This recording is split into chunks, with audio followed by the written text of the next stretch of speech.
Bonjour Christophe. Bonjour. Bienvenue. Merci. Est-ce que tu peux te présenter ton parcours et évidemment ta ou tes activités?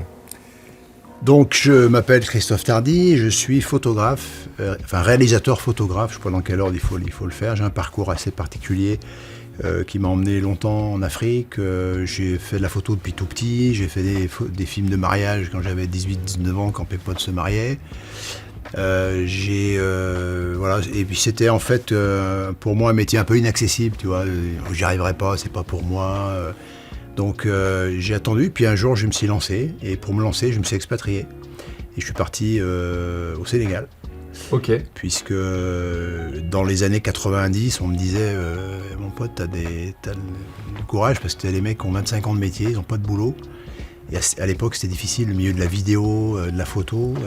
Et moi, suite à un voyage purement touristique, je me suis créé l'opportunité, parce que c'est pas tombé comme ça, de partir au Sénégal. Donc je suis parti avec une caisse en fer, 2 magnétoscopes, une caméra. J'ai démarré avec un matelas par terre, une gazinière, une assiette, une fourchette.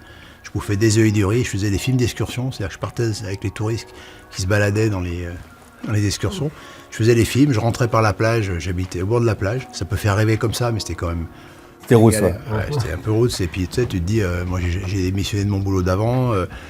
Voilà quoi. Donc c'était un peu rock'n'roll, mais bon, j'ai tenu le coup. Alors je la fais courte, parce que ça a été très difficile pendant à peu près 8 ans. Ouais. Et puis après, j'ai commencé à monter un peu sur la capitale, parce que là où j'étais, c'était une zone touristique à 80 km au sud de Dakar. Donc c'était voilà. Et je suis monté après sur la capitale.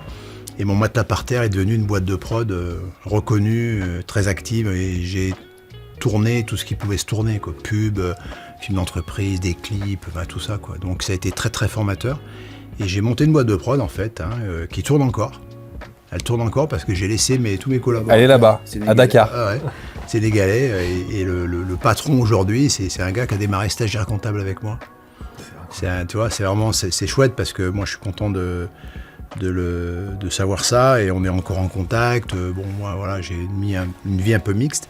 Et quand 20 ans après, je suis resté 20 ans au Sénégal, et quand je suis rentré en 2012, j'ai continué à partir sur l'Afrique centrale et ouest, dans une quinzaine de pays, faire beaucoup de pubs. Donc c'est très formateur, parce que j'ai travaillé avec des gens qui étaient extrêmement passionnés, qui étaient très intéressés par ce métier, mais qui n'avaient pas forcément le niveau. Donc moi j'ai été habitué à faire ma lumière, à faire mes images, à faire mes montages, en plus des réalisations, en plus des scénarisations et tout ça. Donc et puis de la photo aussi, puisque la première photo, je devais avoir 8 ans, je crois. Donc tu vois, j'ai grandi avec ça. Mmh. Et puis voilà, donc ce parcours particulier me permet aujourd'hui d'étaler mon spectre de travail de la photo jusqu'au film, même cinéma, puisque j'ai fait un court-métrage au Sénégal qui a été primé dans 2-3 petits festivals. Et j'ai fait un film en France qui s'appelle Là où le temps s'est arrêté, avec lequel j'ai fait 300 salles que j'ai autoproduit, que j'ai réalisé seul, j'ai filmé seul, j'ai cherché les financements seul, j'ai distribué tout seul. Wow. Donc je me suis tapé 300 salles de cinéma en France. Wow. Et ce film a très très bien marché, il a eu un accueil assez incroyable, sauf que moi n'étant pas connu, j'ai pas eu la chance d'avoir de presse nationale, j'ai eu de la presse régionale. Et puis ça n'a pas été assez haut, on va dire, dans les médias pour que je puisse avoir l'écoute d'un producteur. Puisque derrière, évidemment, j'ai des projets de cinéma. Alors, je suis en train de faire un deuxième film qui s'appelle Chute, ici rêve un lutin. Alors, le premier film, c'était un vieux paysan dans les années... Enfin, on est en 2000, presque 20, il vivait combien un siècle. Donc, je le filme pendant 15 mois, je rentre dans sa vie. Enfin, ça fait un film extrêmement poétique. Et c'est un docu ? Alors, j'ai été obligé de l'appeler docu, même si la narration est 1h30, les musiques, le riz... C'est un docu-fiction ? Ouais, c'est un peu fiction, mais je suis obligé de l'appeler docu, parce qu'en France, on aime bien... Ouais, je vois très bien. Et le suivant, donc, je suis en train de tourner, qui s'appelle Chute, ici rêve un lutin, c'est également un portrait d'un monsieur qui a 90 ans aujourd'hui, qui fait de la peinture, de la sculpture, et qui s'est réincarné en Gepetto. Lui-même le dit, c'est ce qu'il dit. Moi, j'ai accueilli son comment je pourrais dire, son témoignage, et je l'ai écouté, donc j'ai cru dans ce qu'il croyait. Il a donné vie à ses enfants, enfin à ses pantins, donc c'est ses enfants, ils vivent. il est dans des trucs. Et pour bien raconter sa vie d'aujourd'hui, pour bien raconter qui il est aujourd'hui, je raconte son enfance. Donc j'ai une partie fiction dans les années 40-50 ans, parce qu'il a une vie un peu à l'Édith Piaf, il était abandonné, donc orphelinat, maison d'accueil. Donc je raconte cette histoire par quelques scènes comme ça que je tourne dans plein d'endroits, parce que je ne peux pas avoir un endroit où on est en 1950 aujourd'hui. Ouais, c'est compliqué. Ouais. Des fermes, des murs. Ou alors il faudrait un beau gros budget. Exactement, que j'ai pas, parce que là c'est pareil, je l'autofinance, tout ça, quoi. Donc voilà, moi me présenter, c'est effectivement partir un peu loin, c'est parler de l'Afrique parce que ça a été très formateur, c'est parler de mon enfance parce que j'ai été très attiré par la photo très vite, et puis c'est expliquer effectivement que je fais de la photo culinaire, je fais des books comédiens, je fais des films d'entreprise, je fais des bandes démo comédiens, je fais je sais pas, des choses pour des artistes, pour des clips pour des enfants qui ont fait The Voice. Enfin voilà, quoi. Je touche à tout, mais c'est pas par prétention, pas du tout. C'est que j'ai un parcours qui m'a ouvert à ça. Je m'identifie beaucoup à ce que tu dis parce que j'ai un peu le même. Je suis très éclectique dans la manière de réaliser. Et pour toi, qu'est-ce que ça représente de faire de l'image parce que tu me dis que tu as touché très tôt à la photo. Qu'est-ce qui a fait que ça t'a attiré l'image? Pourquoi fabriquer de l'image? Pourquoi? Eh ben je sais pas. Parce que je pense que les vraies passions, je suis pas sûr qu'on les explique. Ouais. Moi j'ai tenté d'être un peu comédien quand j'étais gamin, je faisais un peu le con à l'école, je faisais un peu rire les potes, mais ça ne suffit pas pour être comédien, mais j'étais attiré par ça. Je pense qu'il faut aller chercher beaucoup dans nos enfances, dans les manières dont on a été éduqué, puisque le prochain film que je fais, donc Chute ici, rêve un lutin, traite un peu de ce sujet. Et il y a une phrase qui va apparaître dans le film, au début ou à la fin, que j'avais pas écrite, mais dite à quelqu'un dans une discussion. J'avais dit, s'il n'y avait que des éducations parfaites, il n'y aurait pas d'artistes. Parce que quand tu creuses dans nos vies, quand on est artiste, moi je ne me considère pas forcément comme artiste à côté d'un sculpteur, d'un peintre, d'un musicien. Bon, moi je piano parce que avec une caméra, bon, ça me paraît, je sais pas, plus simple. Mais on parle de technique peut-être nous, mais ça reste un peu. Mais ça reste une plume, hein. Moi, comme j'ai dit, moi la caméra c'est une plume. Hein. Puis moi je tourne beaucoup avec une caméra dans les mains, j'improvise beaucoup, enfin tu vois, je beaucoup au feeling. Mais je pense que moi je cherche ça dans mon enfance où peut-être le besoin peut-être pour mieux recevoir le besoin de donner. Donc donner, c'est une expo photo, c'est faire un film, c'est faire une chanson, c'est voilà. Moi, je mets beaucoup ça dans le truc un peu psychologie à 2 balles, peut-être. Ouais, peut-être les traumas d'enfance qui ressurgissent, mais je peux comprendre. Ok, incroyable. T'as répondu à toutes les questions que j'aurais pu avoir, c'est excellent, c'est très agréable. Et donc, aujourd'hui, t'es sur la plateforme book.fr. Qu'est-ce que ça t'apporte au quotidien? Pourquoi l'utiliser? Quels sont ses avantages? Et en quoi ça te sert, toi, aujourd'hui, encore? Alors, la visibilité, c'est vrai que c'est très bien référencé, book.fr. Moi, je m'en suis aperçu parce que tous les gens qui me contactent, parce qu'ils ont eu mon film en salle ou je sais pas quoi, ils font des recherches et ils tombent sur book.fr, avant mon site. Moi, j'ai un site, itisprod.com. Ça sert enfin, je suis référencé, pourtant j'ai l'impression d'être bien référencé. On tape photographe Lyon, tout ça, page 42, moi, je n'ai pas trouvé. Hein. On a trouvé Ikea avant moi. Hein, donc, je te jure, à une époque, j'étais... Quand j'étais première page Google, quand tu tapes photographe Lyon, j'étais au paradis. Et après, c'était un enfer à maintenir le SEO. Enfin, il faut qu'il y ait un webmaster et tout. Et donc, pareil, book.fr. Ouais, book.fr. Et puis mon site. Alors, si tu veux, je pense qu'aujourd'hui, avec les réseaux sociaux, il faut communiquer via les réseaux sociaux. Et cette communication envoie sur les sites. Book.fr, tout ça. Et puis moi, book.fr, c'était pour moi un moyen d'avoir quelque chose d'accès plus sur la photo. La photo m'intéresse. Moi, je suis très passionné par ça aussi. Mais le film aussi. J'adore ça. Donc, j'ai un site, moi, je fais film et photo. Alors, au niveau des référencements, je te dis pas, il y a un strabisme divergent au niveau de Google. Ils veulent pas, ils disent vidéaste, mais j'aime pas le mot. J'ai honte de ça. Voilà, moi, je suis réalisateur, après un peu scénariste. Enfin pas entre guillemets, mais je fais des versions 0. Moi j'ai des scénarios que j'ai écrits, que j'attends qu'une chose, c'est de bosser avec des scénaristes, parce que l'écriture seule, ça n'existe pas. Mais la photo m'intéresse, l'audiovisuel, enfin la réalisation aussi. Bon, sur mon site Itisprod, j'ai les deux, mais book.fr, il y a plus photos, Et puis il y a un petit peu de lien de vidéo quand même. Ouais, parce que j'ai pas envie de dissocier les deux. Ouais, c'est difficile à faire, pareil. J'ai pas envie. Tu vois, sur mon book, j'ai fait pareil. J'ai fait en fait une page où il y a toutes mes galeries photos. Et une page, effectivement, où j'ai des liens YouTube de mes vidéos, de mes réalisations. Et je comprends parfaitement. Et le côté, tu vois, je trouve le côté annuaire, le côté proposé. Mais c'est quoi, du coup, j'ai une autre question. C'est quoi Qu'est-ce que t'aimes dans la photo par rapport peut-être à la réalisation? Pourquoi la photo, t'adores ça? Tu dis que t'es très lié à ça. C'est pas que je préfère la photo ou l'audio ou la vidéo, c'est que ce qui m'intéresse, c'est le sujet. C'est-à-dire que je préfère faire une photo, je sais pas moi, un book photo comédien par exemple, plutôt qu'un film d'entreprise où j'ai mis une caméra sur pied, que je suis en train de filmer quelqu'un qui parle devant la caméra, style interview. Ouais. Tu vois, comme on le fait en entreprise parfois, c'est pas très passionnant. Ouais. Je préfère faire un book photo comédien. Mais je préfère faire une bande démo, un clip ou une pub que de faire une photo. Que ce soit en photo ou vidéo, peut-être un projet photo que tu préfères un projet vidéo et vice-versa. Moi, ce qui m'intéresse, c'est le sujet et ce que je vais faire. Comment tu vas le traiter? Comment je vais le traiter, qui je vais rencontrer, c'est où on le fait, la préparation. Donc moi j'ai dit sur mon book photo, sur mon book.fr, je crois que j'ai marqué ça, faire du film et de la photo, c'est apporter à l'un ce qui manque à l'autre. Ouais. Tu vois, c'est pas mal.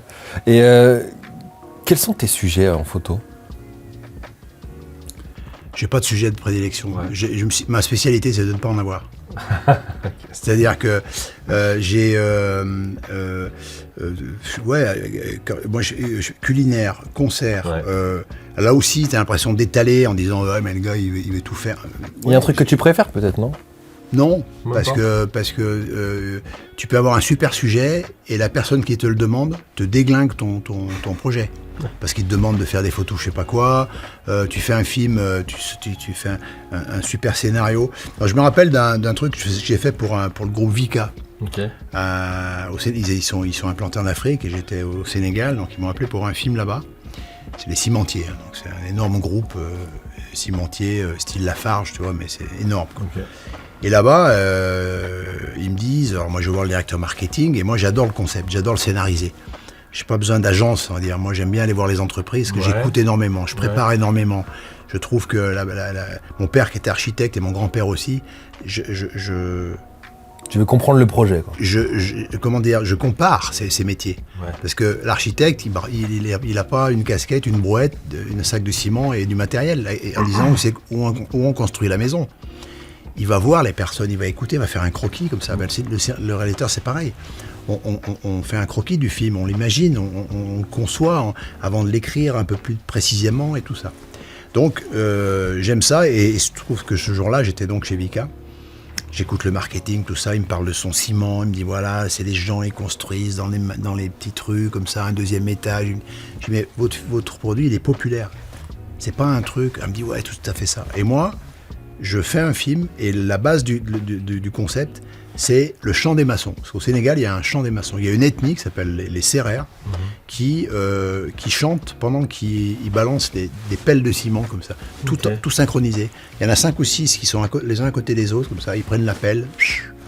Ça me fait penser à Blanche-Neige et les 7 nains. Et t'as les tas de sable comme ça qui montent en même temps et ils chantent le chant des maçons. Donc moi, je récupère des vrais Sérères, studio son, on fait une chanson et ils me sortent une chanson de 30 secondes ou 40 secondes comme ça.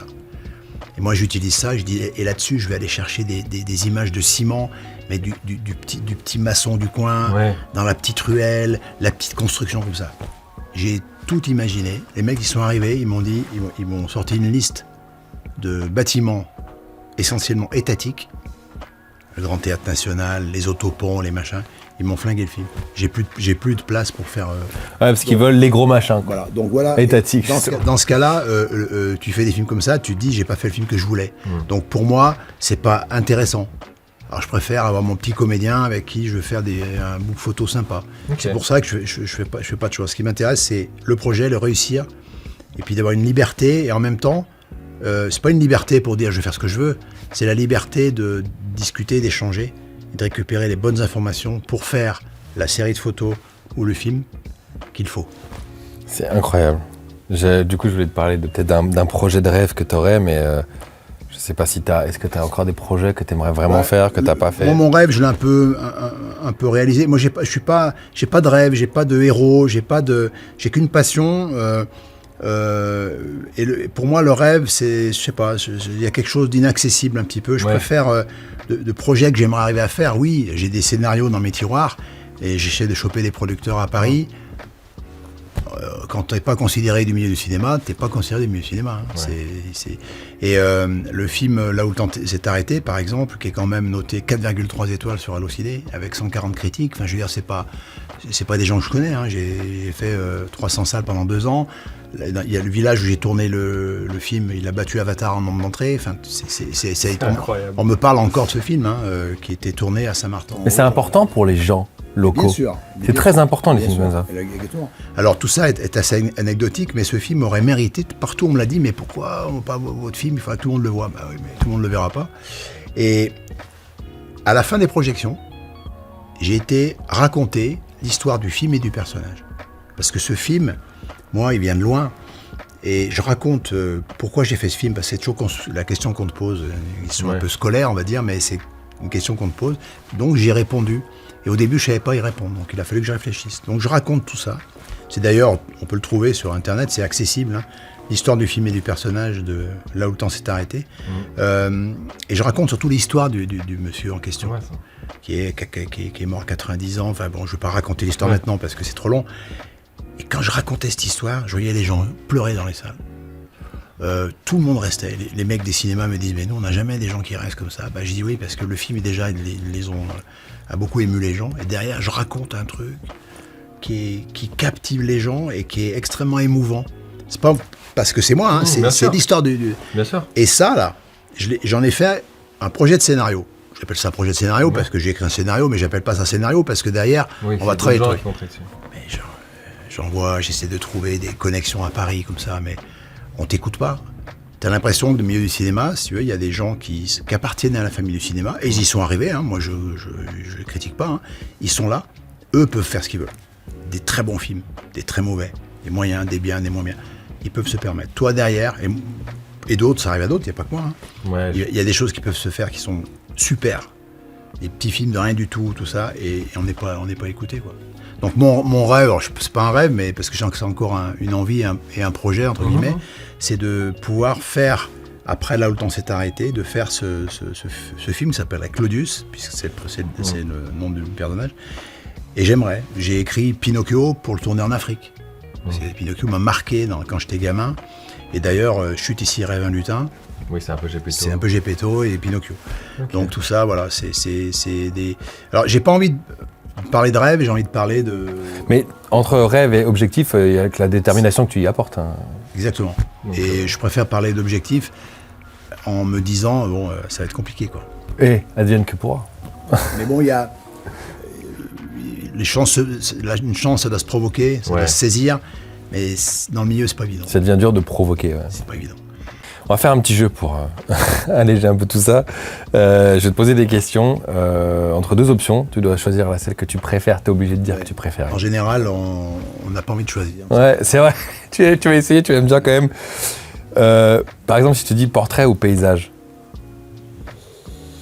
Paysage, parce que moi je viens du film et que moi les trucs 9-16 ça me saoule. Alors sincèrement, les Cinémascope, western. Ah ouais, moi c'est. Et puis on a un regard 16-9, hein. Je suis désolé, hein. On a un regard. On est vraiment large. Ouais, on est très large. Donc moi le 9-16 qui te sont imposés par les réseaux sociaux, bah, ça me tape sur le système. Moi c'est 16-9 voire 2,35. C'est. Mais je comprends. Après, évidemment, un portrait en photo, quand tu fais un portrait, justement, c'était... Ah ouais, mais c'est du 4:5 en général, c'est pas vraiment du... C'est très serré, là. Mais parce que le problème, c'est que le 16-9, enfin, portrait-paysage, le portrait est passé en vidéo, c'est ça qui me tue, moi. Parce qu'en photo, t'as les deux, ok, très bien. Mais aujourd'hui, avec cette daube de format de 9-16, là, le paysage... Je rêve d'un monde où Steve Jobs aurait présenté un téléphone comme ça. Ah ouais. Et en fait... À chaque fois, je dis aux gens, mais faites des photos. Les mecs, ils font des photos d'équipe, par exemple, des trucs. Ils se reculent à 25 mètres parce qu'ils gardent leur téléphone. Quand je dis, mais mets-toi comme ça. Ok, ouais, je partage. Tu préfères le studio ou lumière naturelle? Lumière naturelle. Ça va avec le paysage. Voilà, moi voilà. Et puis le sens, enfin la science de la lumière, c'est ça, c'est apporter une lumière qui, tu sais pas qu'il y en a, quoi. D'ailleurs, moi, tous mes films, je tourne avec 0 lumière. Ok. Et ça, du coup, la prochaine question, je pense qu'elle est liée, mais peut-être qu'elle sera différente ta réponse. Argentique ou numérique? Aujourd'hui, en 2026. Ouais, alors, l'argentique, parce que il y a un côté, il y a un côté grain, il y a un côté moins facile aussi, parce que le numérique, c'est de la chimie, c'est un peu. Et puis, je veux dire, tu faisais les photos, il fallait attendre une semaine pour les développer. Alors que là, tu prends une photo, tu regardes, merde, je suis sur X. Là, tu recevais tes trucs dans ton papier Kodak, là, et puis quand il y avait des flous et des machins. C'était mort, quoi. Donc, tu peux même voir avant de prendre la photo que tu es sur X. Donc, oui, non, mais tu vois, là, il y a un travail, il y a une connaissance. Alors moi, j'ai démarré avec l'argentique, ce qui fait qu'après, quand le numérique est arrivé, ça m'a permis de... Tu avais déjà des bonnes connaissances. Ouais. Oui. Ça, je te dis, tout de gamin, moi, j'étais dans des bouquins, des trucs. Mon père qui faisait un peu de photos, mes oncles aussi, donc j'étais élevé un peu là-dessus. Ok, c'était... Waouh. Est-ce que tu as des projets qui arrivent? Bah, tu en parlais. Alors, le projet, oui, je suis en plein tournage. Là, j'ai tourné 4 jours en février. Je retourne 4 jours là, entre avril et mai. Parce que je tourne avec un enfant, avec des enfants, enfin, surtout un enfant. C'est pour Chute Cyril Lutin? Ouais, Chute Cyril Lutin. Et il joue le personnage, mon personnage de 90 ans. Donc, voilà, j'ai des tournages qui vont aller jusqu'à encore 3-4 jours au mois de juin. J'étale pour avoir un petit peu les saisons qui s'étirent. Et puis parce que le gamin, si je ne veux pas lui faire manquer l'école, donc on utilise les vacances scolaires. Il ne faut pas qu'il y ait une poussée de croissance, quoi. C'est sûr que s'il prend 20 cm, je suis mal. Mais alors je termine par justement la dernière scène qu'on va tourner et la dernière scène où on va le voir dans le film pratiquement. Donc ça devrait aller. Ouais, franchement, quelques mois entre février et juin, ça va, quoi. Et tu aimerais te sortir quand, celui-là? Il va sortir fin 2026, en avant-première, parce que, comme j'ai fait pour le précédent, je fais une avant-première un peu officielle, un peu sous invitation, je suis obligé, parce que quand même, il y a la région qui me suit, il y a le département. C'est super, t'es un peu financé quand même. Oui, je suis un peu financé, ouais. Et puis ensuite, je pense que je vais attendre 2027 pour qu'il ait une année de production 2027. Ok, très bien. Parce que voilà, c'est comme j'ai fait avec le précédent. Ok, on sera là pour suivre ça. C'était un vrai plaisir d'échanger avec toi, vraiment. C'était très enrichissant et je te remercie. Mais c'est moi qui vous remercie, toute l'équipe de book.fr. Merci beaucoup, à bientôt. Au plaisir.